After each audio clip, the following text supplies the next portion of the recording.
अतिथि देवो भव। आप सभी को इसका मतलब तो पता ही होगा।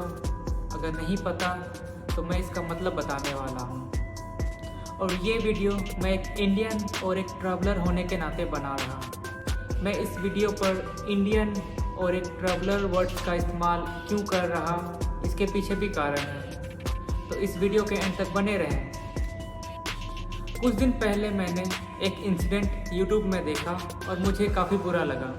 वैसे इंडिया में कुछ ना कुछ घटनाएं होती ही रहती हैं, लेकिन कोई कुछ कहता ही नहीं। इसका प्रभाव किस पे पड़ेगा, इसके बारे में कोई सोचता ही नहीं। अगर आप एक इंडियन हैं तो इस वीडियो को एंड तक ज़रूर देखें। और मेरी वीडियो आपको अच्छी लगे तो आपसे एक रिक्वेस्ट है कि इसे ज़्यादा से ज़्यादा शेयर करें। अतिथि देवो भव, गेस्ट इज गॉड। अतिथि देवता स्वरूप होता है। अतिथि कोई भी हो सकता है, एक टूरिस्ट या अपने घर पे आए हुए मेहमान। जब भी हमारे घर में कोई मेहमान आता है तो हम अच्छे से उनकी अतिथि सत्कार करते हैं। वैसे ही जब हमारे देश में कोई फॉरेनर आता है तो हमें भी उससे उसी तरह से ही ट्रीट करना चाहिए जैसा कि घर आए हुए मेहमान के साथ हम करते हैं। अब मैं सभी भारतवासियों से एक सवाल करना चाहता हूँ, क्या हम अपने गेस्ट को भगवान की तरह ट्रीट करते हैं? क्योंकि अतिथि देवो भव भारत का एक अभियान है जो मैंने अपनी आंखों से देखा है और जो मेरा अनुभव रहा है, उसी के साथ मैं ये कह सकता हूँ कि हम अपने गेस्ट को भगवान की तरह ट्रीट नहीं करते हैं। अगर हम उनको भगवान की तरह ट्रीट नहीं कर सकते तो कम से कम एक इंसान की तरह तो ट्रीट कर सकते हैं। जब भी कोई फॉरेनर इंडिया आता है तो वह इंडिया में अकेला होता है, उसके जान पहचान वाले कोई नहीं होते हैं। तो क्या हम इंडियंस उनको अपना समझकर उसकी हेल्प नहीं कर सकते? हेल्प करने के बजाय हम कुछ और ही करने लग जाते हैं। ऐसा ही इंसिडेंट अभी कुछ दिन पहले ही हुआ।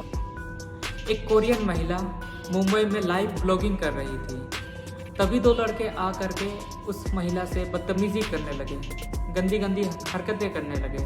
वह महिला किसी तरह से वहाँ से जाने लगी, फिर भी वो दो लड़के उसका पीछा करने लगे। तभी एक लड़का आ करके उस महिला की मदद करता है।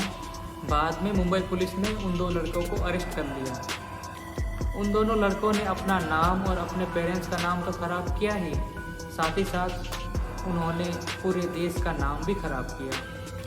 सलाम है उस लड़के को जिसने सही समय पे आकर के उस महिला की मदद करी। मैं उन दो लड़कों की गलती नहीं मानूंगा।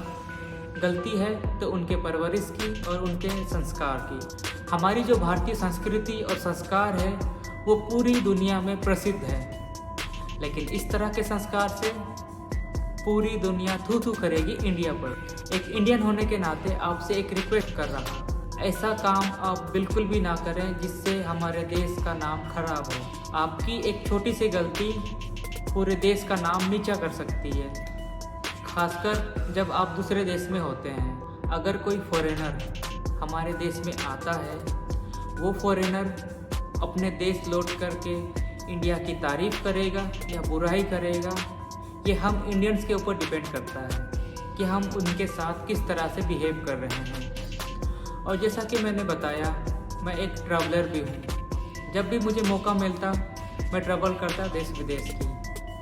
और मेरी कुछ महिला फ्रेंड भी हैं जिनको ट्रैवलिंग करना पसंद है।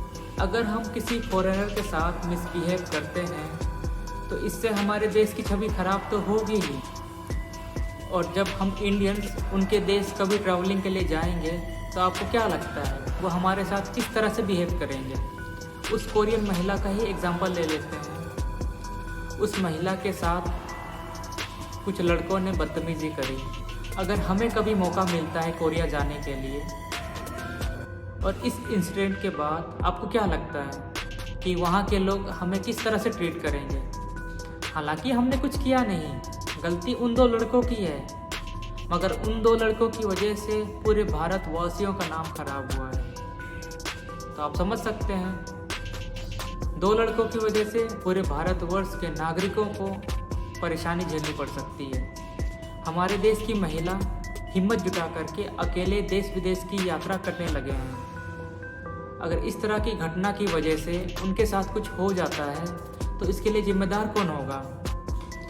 एज ए ट्रैवलर मैं हर भारतीयों से हाथ जोड़ करके विनती करता हूँ,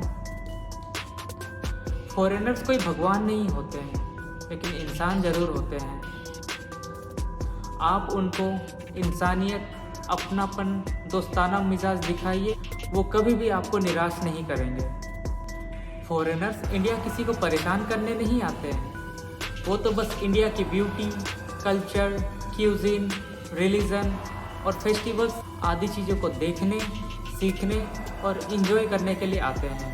तो उन्हें बस हमारा सपोर्ट चाहिए उन चीज़ों को अनुभव करने के लिए। तो हमें बस यही कोशिश करना है कि वो खुशी खुशी आए और खुशी खुशी जाए। अगर मैंने इस वीडियो पर कुछ गलत कहा तो छोटे भाई समझ करके मुझे माफ़ कर दीजिएगा। अगर आपको भी लगता है कि मेरी बातें सही हैं तो इस वीडियो को ज़्यादा से ज़्यादा शेयर करें, ताकि अगली बार कोई किसी के साथ मिसबिहेव ना करे। Thank you.